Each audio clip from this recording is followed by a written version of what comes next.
एस्ट्रॉन टैक्सफिन के mutual fund series में आपका स्वागत है। इस सीरीज का नाम है म्यूचुअल फंड सही है क्या। यह एपिसोड इस म्यूचुअल फंड सीरीज का 30वां एपिसोड है। मेरा नाम डीएम झा है। फ्रेंड्स, कई व्यूअर ने मुझे रिक्वेस्ट किया कि मैं यूलिप पे वीडियो बनाऊं और मुझे भी लगा कि यूलिप में कन्फ्यूजन्स बहुत हैं लोगों को, तो ये बेहतर है कि यूलिप पर वीडियो बनाया जाए। तो हाजिर है आपके सामने यूलिप के बारे में कुछ जानकारियां। ULIP means United unit linked insurance plan, और ये पहला यूलिप जो है यूटीआई ने 1971 में लाया था। और सबसे इंपॉर्टेंट है unit linked insurance plan. ULIP जो है ये इंश्योरेंस प्लान है जिसमें डुअल बेनिफिट है, दो तरह का बेनिफिट है। पहला बेनिफिट है investment to fulfil your long term goals. जो आपका लॉन्ग टर्म गोल्स है means it is one benefit is investment and another benefit is life cover in case of an unfortunate event. मैं फिर repeat करता हूं, ULIP insurance plan है जिसमें दो सुविधाएं हैं, इन्वेस्टमेंट की सुविधाएं हैं और लाइफ कवर की सुविधाएं हैं। आइए देखते हैं आगे क्या है इसमें हमें एक प्रीमियम देना होता है। ये प्रीमियम जो है दो तरह से पे कर सकते हैं। एक रेगुलर प्रीमियम जो कि मंथली, क्वार्टरली, हाफ ईयरली या एनुअल अपनी सुविधा के हिसाब से पे करेंगे, या दूसरा ऑप्शन है इसमें हम सिंगल प्रीमियम भी उसको दे सकते हैं। ये डिपेंड करता है आपके पेइंग कैपेसिटी पर या आपके इनकम जो है रेगुलर आपके आते हैं या रेगुलर नहीं आते, उसके हिसाब से you can decide the mode of payment और frequency of the paying of premium.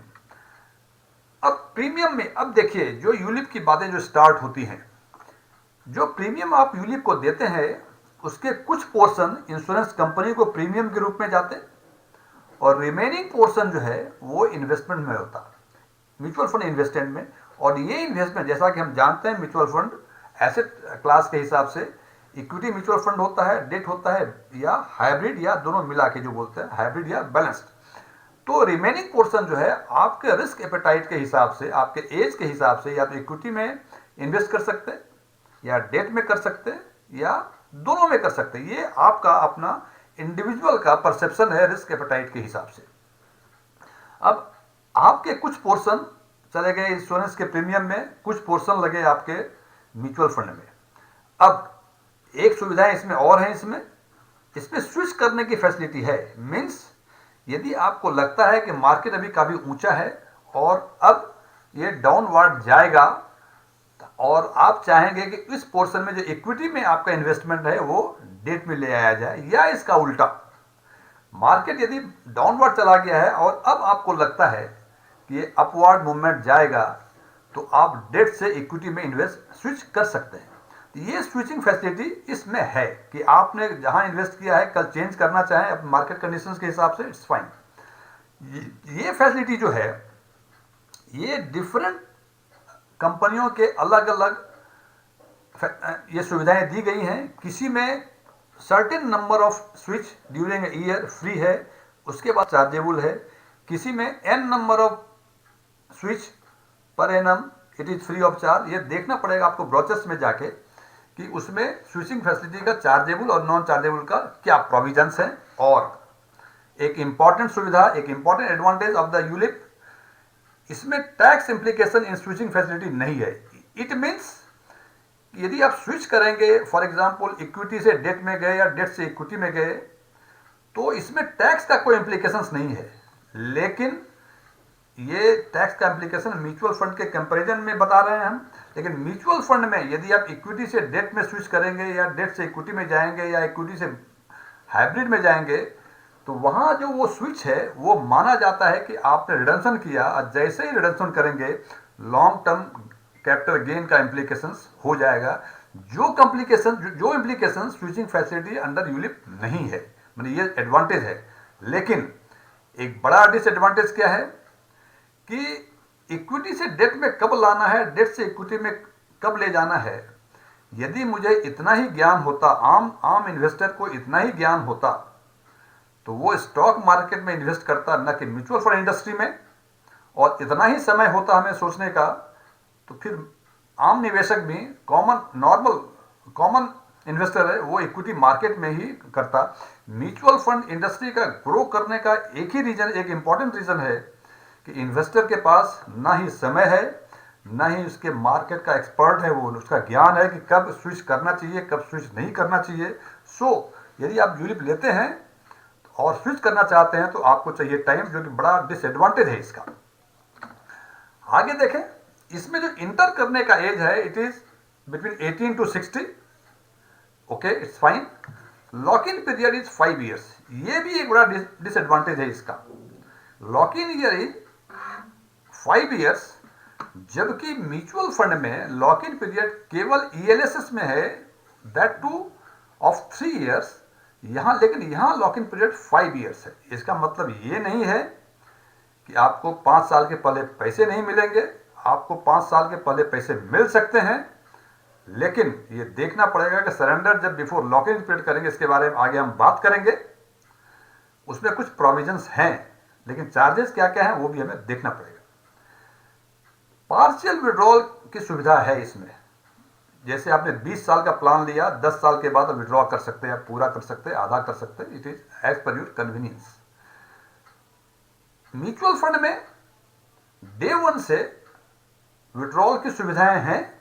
Of course यदि नॉर्मल कोर्स में यदि 1 साल के अंदर आप रिडम्पशन लेते हैं, रिडम्पशन करते हैं, तो एग्जिट चार्ज लगता है, ठीक है, इट्स फाइन।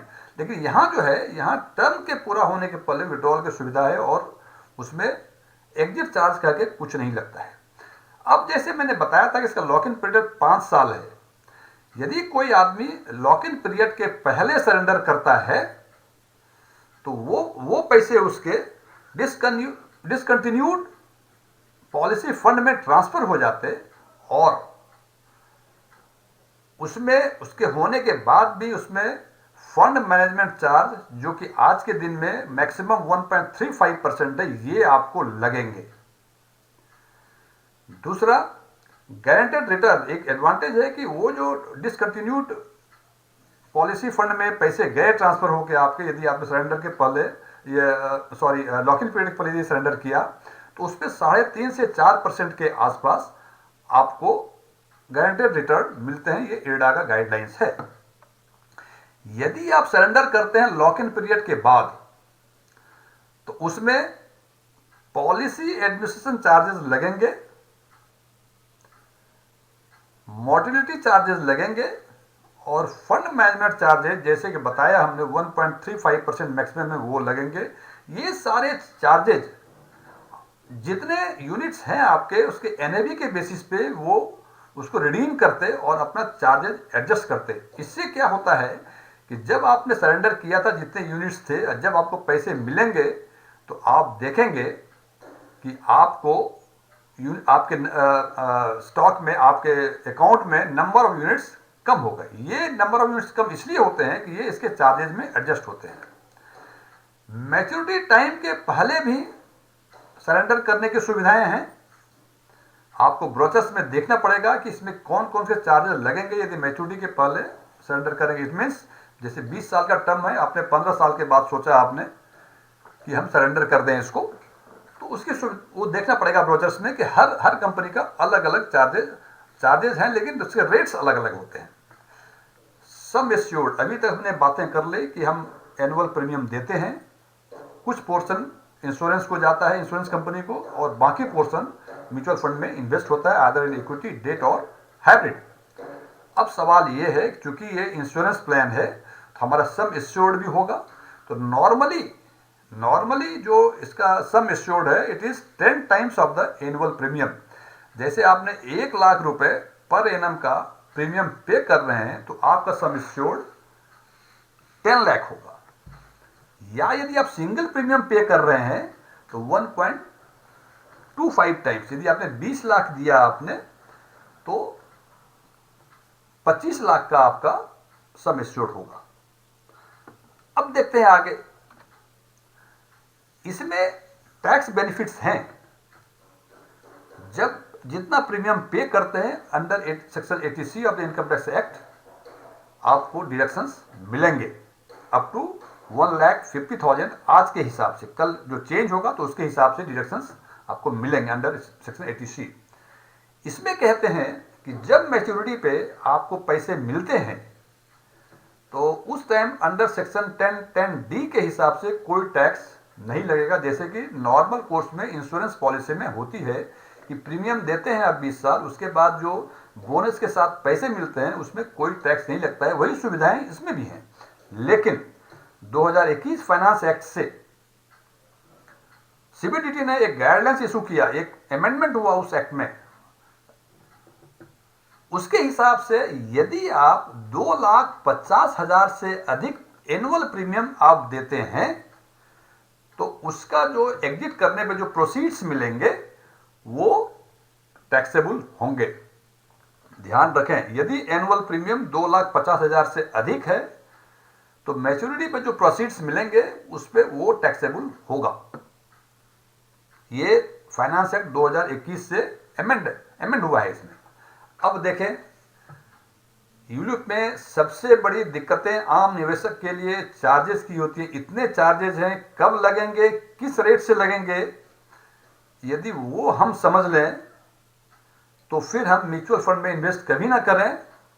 उतना समय हो, उतना ज्ञान हो तो मैं सीधा स्टॉक मार्केट में इन्वेस्ट करूं। चार्जेस देखिए, मोर्टेलिटी चार्जेस ये डिपेंड करता है आपके एज पर और कितना सब एश्योर्ड हुआ है उसके हिसाब से। प्रीमियम एलोकेशन चार्जेस ये फ्रंट लोड चार्जेस है। जैसे प्रीमियम हर मंथ या हर एनम पर एनम इंश्योरेंस कंपनी को आपके प्रीमियम अमाउंट से प्रीमियम देते हैं उसको, तो ये फ्रंट लोड होता है, मतलब ये पहले ही काट लिया जाता है वो चार्जेस। स्विचिंग चार्जेस, यदि आप इक्विटी से डेट से इक्विटी में जाएंगे तो ये बताया था हमने कुछ नंबर ऑफ टाइम्स, एक साल में कितनी बार स्विच कर सकते हैं, इसकी कुछ है प्रोविजंस है। हर कंपनी का, यूलिप का अलग अलग प्रोविजंस है। कुछ में कुछ टाइम्स फ्री है, कुछ बार फ्री है, उसके बाद चार्जेबल है, देखना पड़ेगा आपको। सरेंडर चार्जेज, ये आपने जो लॉक इन पीरियड के पहले, लॉक इन पीरियड के बाद जो भी सरेंडर करेंगे उसके चार्जेज अलग से हैं। पॉलिसी एडमिशन चार्जेज, ये भी एक चार्जेज है, बड़ा इंपॉर्टेंट चार्ज है। फंड मैनेजमेंट चार्ज, जैसे बताया हमने कि फंड मैनेज करने का 1.35% मैक्सिमम चार्ज है आज के हिसाब से, एडा के गाइडलाइन के हिसाब से। और हमने कहा था कि पार्शियल विड्रॉ भी कर सकते हैं, लेकिन ये फ्री का नहीं है, ये भी चार्जेबल है। जो भी चार्ज है आपको ब्रोचर्स में देखना पड़ेगा कि चार्जेस क्या हैं इसके। इन सारी बातों को जो अभी तक बताया हमने यूलिप के बारे में, इन सारी बातों को हम कंपेयर करेंगे विद म्यूचुअल फंड और देखेंगे, और ये आपको निर्णय लेना पड़ेगा कि आप यूलिप बेहतर है आपके लिए या आपके लिए टर्म इंश्योरेंस और म्यूचुअल फंड बेहतर है। भी कंपेयर करते हैं। एक एग्जांपल लिया, वन इज मिस्टर जेंटलमैन, जिसकी सैलरी 10 लाख रुपए पर एनम है, एज है 30 ईयर्स, उसको इंश्योरेंस चाहिए। और नॉर्मल कोर्स में लोग कहते हैं कि 30 साल के आसपास जिसकी उम्र है उसको अपनी सैलरी का 15 से 20 गुना इंश्योरेंस करवाना, लाइफ इंश्योरेंस करवाना चाहिए। और उस हिसाब से इनकी 10 लाख की एनुअल सैलरी है, तो हमने माना कि इनको जरूरत है 1.5 करोड़ की इंश्योरेंस कराने की, लाइफ इंश्योरेंस कराने की। और आउट ऑफ 10 लाख इनके पास 5 लाख रुपए हैं इन्वेस्टमेंट करने के लिए। डिस्पोजेबल इनकम 5 लाख है जो कहीं वो इन्वेस्ट कर सकते हैं। अब देखते हैं, हमने चूंकि यूलिप में इंश्योरेंस और इन्वेस्टमेंट दोनों है, हमने एक अलग अलग किया कि हमने टर्म इंश्योरेंस और म्यूचुअल फंड इसका एक कम्बो पैक बनाया, लेकिन दोनों सेपरेट इन्वेस्टमेंट है। दोनों ये जो एवेन्यूज है सेपरेट है। एक में हमने टर्म इंश्योरेंस लिया और बाकी पैसे से म्यूचुअल फंड में इन्वेस्ट किया। तो देखते हैं क्या होता है। मिस्टर जेंटलमैन का 1.5 करोड़ का प्रीमियम के लिए, टर्म इंश्योरेंस के लिए उनको 20,000 रुपए per annum, 20,000 is a bit higher side, ये 18-19,000 के आसपास होता है, फिर भी उन्होंने 20,000 रुपया लिया है। 20,000 रुपए पर एनम यदि वो टर्म इंश्योरेंस प्रीमियम देंगे तो उनका लाइफ एश्योर्ड 1.5 करोड़ का हो जाएगा टर्म इंश्योरेंस के केस में। इसका मतलब हमने एक टर्म इंश्योरेंस लिया 1.5 करोड़ का, जिसका प्रीमियम हमें 20,000 पे करना पड़ेगा। अब चूंकि वो 20,000 पे करता है तो उसका टोटल डिस्पोजेबल इनकम है 5 लाख रुपए, जिसमें से 20,000 पर एनम पे कर दिया उन्होंने, बचा 4,80,000। 4,80,000 को हमने 40,000 महीने के हिसाब से SIP में लगा दिया इक्विटी फंड में। इक्विटी फंड में हमने माना कि 20 साल में CAGR 13% है, that too post tax, means long term capital gain appropriate करने के बाद, और 13% के हिसाब से 20 साल में ये कॉर्पस 4.58 करोड़ हो जाता है। ओके, अब बात करते हैं यूलिप की। यूलिप में जो 5 lakh disposable income mister gentleman के पास था, उसको यूलिप में इन्वेस्ट कर दिया पर एनम इन्होंने, दैट इज इंश्योरेंस प्रीमियम। इसमें जैसे यूलिप में बताया था कि हमने 10 टाइम्स नॉर्मली होता है अब आपके एनुअल प्रीमियम का सम एश्योर्ड, उस हिसाब से इसका इतने पैसे में 50 लाख ही सम एश्योर्ड होगा, जबकि इस केस में हमने देखा है कि उतने पैसे में 1.5 करोड़ का सम एश्योर्ड हो गया है। आगे देखते हैं। चूंकि इनके पास 5 लाख डिस्पोजेबल इनकम जो प्रीमियम के रूप में दिए हैं, तो हमने क्या किया, एग्जाम्पल लिया कि इसको 41,666 रुपए पर मंथ के हिसाब से उसी फंड में, जिस फंड में हमने इस केस में किया हुआ था, हमने इन्वेस्ट कर दिया। और हमने माना है इसमें कि पोस्ट टैक्स रिटर्न इसका 12% है। अब आपके मन में यह सवाल पैदा होता है कि सेम फंड, इस केस में हमने 13% लिया है, इस केस में हमने 12% लिया है, कारण क्या है? फ्रेंड्स, जैसा मैंने बताया था कि इस 5 लाख में से कुछ पैसे, कुछ पोर्शन जाते हैं इंश्योरेंस कंपनी को प्रीमियम के तौर पे, अब बाकी जो पैसे होते हैं वो इन्वेस्ट होते हैं आपके रिस्क एपेटाइट के हिसाब से, आइदर इन इक्विटी, डेट और हाइब्रिड जो भी है। तो हमने माना कि after paying the insurance premium of this amount of this 5 lakh, जो पैसे बचते हैं हम तो उस पे 13% आएगा, जो कि 41,666 के हिसाब से 12% माना है हमने। मैं फिर रिपीट करता हूं, इस 41,666 रुपए में से इंश्योरेंस के प्रीमियम भी जाना है, हमने वो इसमें माइनस नहीं किया है, इसीलिए वो माइनस करने के बाद जो अमाउंट आएगा उस पर जो 13% बनेगा वो 41,666 का 12% आएगा। इसमें 0.12 का डिफरेंस हो सकता है, मैंने जस्ट एज्यूम किया है, लेकिन अधिक का डिफरेंस इसमें नहीं होगा। और 20 साल के बाद ये कॉर्पस 4,16 करोड़ होता है। फ्रेंड्स, सेम कंडीशन, जहां की टर्म इंश्योरेंस और म्यूचुअल फंड अलग अलग लिया, कॉर्पस बनता है 20 साल के बाद 4,58,00,000, और सम एश्योर्ड है, यहाँ लाइफ कवर्ड है हमारा 1.5 करोड़ का, जबकि यूलिप के केस में same conditions, sum assured 50 lakh का है, और कॉर्पस जो है पोस्ट टैक्स वो 4.16 करोड़ का है। फ्रेंड्स, अब आपको निर्णय लेना है कि टर्म इंश्योरेंस अलग और म्यूचुअल फंड लेना ठीक है, या यूलिप, जिसको कि कम्बो पैक कहते हैं, कम्बो पैक लेना बेहतर है। And my opinion is, don't mix insurance and investment.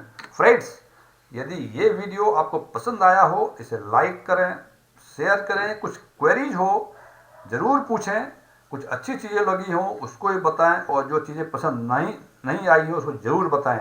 और आपने यदि अभी तक मेरा चैनल एस्ट्रॉन टेक्स में सब्सक्राइब नहीं किया है, इसको सब्सक्राइब करें। और एक चीज़ और बताना चाहूँगा मैं कि म्यूचुअल फंड्स पे हमारे कई सारे वीडियोज इस चैनल पे हैं, जिसका लिंक इसके डिस्क्रिप्शन बॉक्स में जाके देख सकते हैं और अपनी मनपसंद वीडियो देख सकते हैं। Thank you. एक वन मोर थिंग, जिस व्यूअर ने हमसे रिक्वेस्ट किया था कि हम यूलिप पे वीडियो बनाएं, ये उनके लिए भी है। Thank you.